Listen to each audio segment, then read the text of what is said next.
So the videos I posted will go a little bit more into the revolutions that occurred in Russia, but 1917 was a seminal year in world history, in that these two massive world-changing events happened.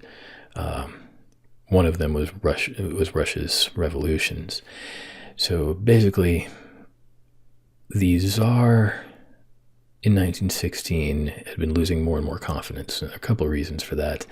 One was his wife was just insane over this guy Rasputin, who she had over to the palace all the time, and he was just kind of this crazy man that she always kept with around her and seemed to be running the government. She would take all his advice and then try to convince her husband of what to do based on what he told her. And the scandal just spread around Russia, and people were really upset about how the royal family seemed to be taken in by this fraud, crazy man, and or kind of a faith healer, like crazy preacher. It was just really upsetting, and it just got worse. Even after he died, it didn't stop. So Rasputin was killed by a conspiracy of the husband of the Tsar's niece. He conspired with a number of Russian officers to kill Rasputin, thinking that he was going to destroy the country, and he kind of did. So they invited him over to a house, pretending that he was going to get to have sex with this young girl, and then instead of giving him what he wanted, they gave him some food that was poisoned and tried to poison him. Then when he realized what was happening, he tried to run, and they shot him. And then they tied him up and threw him into the freezing canal. And apparently that didn't even kill him, because the doctors found him later and determined that he had died of freezing to death, not even died of drowning. He had actually been trying to free his hands of the ropes that they had tied him with. In any case, even after he was dead, the Tsarina was consulting people with supposed occult connections, trying to have her, put her into seances so she could talk to the dead Rasputin in the afterlife. And the royal family seemed to have completely lost it.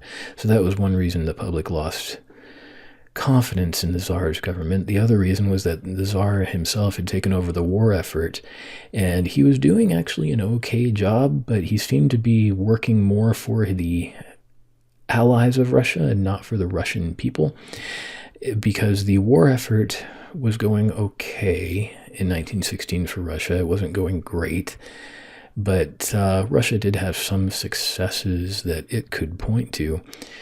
The problem was that those successes came at the cost of most of Russia's resources, which were all going to that war effort on the Russian front, in the Galician front. So the people just lost confidence completely, and then the winter of 1916-17 was really bad. The winter was bad by Russian winter standards. It got so cold in some cities that the power plants shut down. The transportation shut down. Just everything about the public resources shut down because of the cold. They couldn't even. The factories shut down for lack of fuel. The bakeries couldn't even bake bread because the ovens froze. So it was so in Petrograd, St. Petersburg. So it was so bad that the people were just done. And the Legislative Assembly, which included a popular member named Alexander Kerensky, he called on the Tsar to come back to deal with this, or else they were going to have to do something which might include overthrowing the Tsar, and the Duma would declare itself the government of Russia. And the Tsar really didn't want that. The Duma really was a powerless body. It was just an advisory legislative body to the Tsar. The Tsar had veto power over anything that the legislature passed. And the Tsarina had been influencing her husband through Rasputin, and then continuing through Rasputin even after he's dead, to tell her husband that you need to rule with an iron fist and not listen to this Duma, the assembly. And so the Tsar came back, and he took note of the conditions that were going on at home and said, yeah, this is pretty rough. I'm sorry, guys. Here's a new prime minister. He's a nice guy, but he's not very experienced, but he'll do what he can. I got to go back to the front now and fight the war effort. So the Tsar came, and then he left, and the people were just like, what? Like, how can you do this? And there started to be riots in February of 1917, and escalating in March 1917. The riots were against various government buildings, train stations, courthouses, whatnot. They got more and more violent. The guards that were supposed to protect the government buildings started joining the rioters. So the personal guards of the royal family, the Cossacks, cavalry, they started joining the rioters. And by March, Alexander Kerensky decided, okay, I'm going to lead the effort in the Duma for the Duma to just declare itself the government of Russia. And they did that. And then the Tsar kind of was like, oh, my goodness. The first thing he did is he wrote a letter back to them, and he said, these riots, they really got to stop. It's hurting the war effort. That just upset everyone. Like, you care more about the war effort than you do your people starving. So he tried to make his way back, and it was communicated to him that he had been deposed, and he was captured, and then kind of went into house arrest, and the family was kind of living for a while in kind of self-imposed, or kind of an imposed house arrest by the new government, now run by this legislature. And Kerensky was a social democrat and wanted to create a government that looked kind of like these newer Western European governments, something probably kind of like France in terms of its legislative organization. So his problem was that he was determined to continue the war, and the war had been what had made the Tsar extremely unpopular, because people felt the government cared about the war more than it did about the people. So who was able to take advantage of that was one of the leaders of the opposing factions to Kerensky. So Kerensky was kind of like this middle class kind of liberal Democrat that wanted to have a democracy that would provide benefits to the people. Basically, he wanted to make Russia into a kind of like what Canada is now. And the opponents of them were various factions of what were called the Soviets.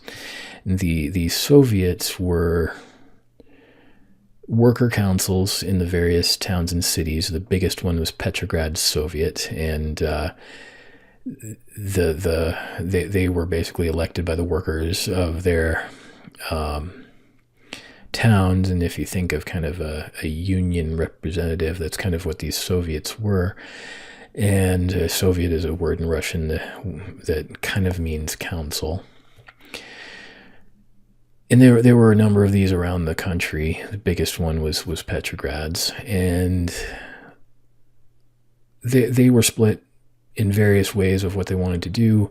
One of the most radical of the socialist revolutionaries was a guy named Vladimir Lenin, and he was snuck back into Russia from Germany purposely, because they knew he would mess things up in Russia if he got back in at this point.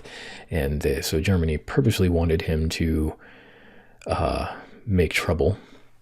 which he did once he got back in there. He started consolidating the Soviets and creating their own army that represented the Soviets. And this was, and they were starting to lay siege to some of the government-controlled towns. Eventually, they succeeded in taking over the Winter Palace in October 1917 and a number of other places, and caused the official government under Kerensky to have to flee. And then there was this civil war. Kerensky eventually got defeated and went into exile. He lived out his life in the United States. And Lenin consolidated those Soviets, which the regional Soviets, after a while, were calling themselves Soviet Socialist Republics. Lenin basically consolidated them by 1922 and created what they called the Union of Soviet Socialist Republics, or the USSR.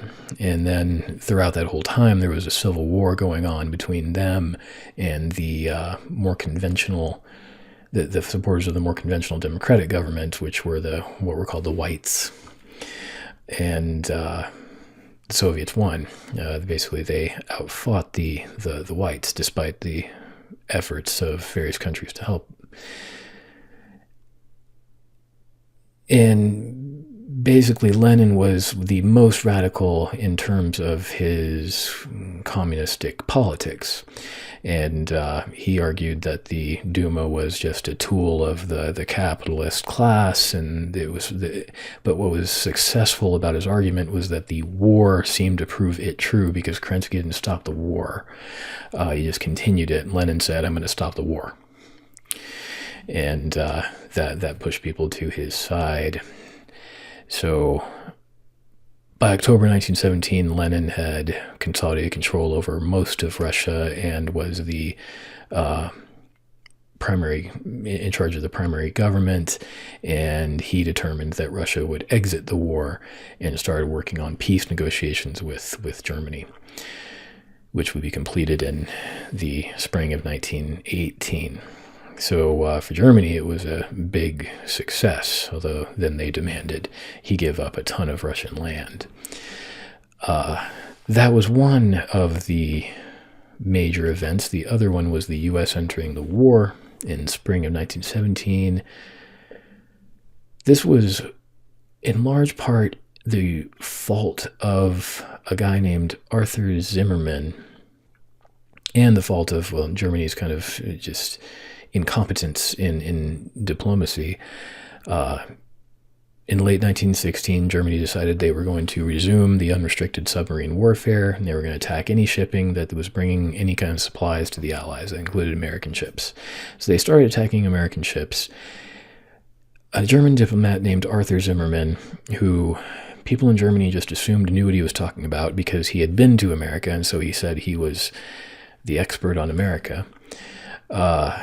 He sent a telegram to Mexico that basically just said, "Hey, we're going to restart our submarine warfare, and just to let you know, if we win the war, we would like to be friends with you. And one of the things we'll help you out with is to gain back some of your territory from the United States. We'd really like you to keep the United States busy if you can, if the U.S. goes to war with us." They didn't say when, they said if.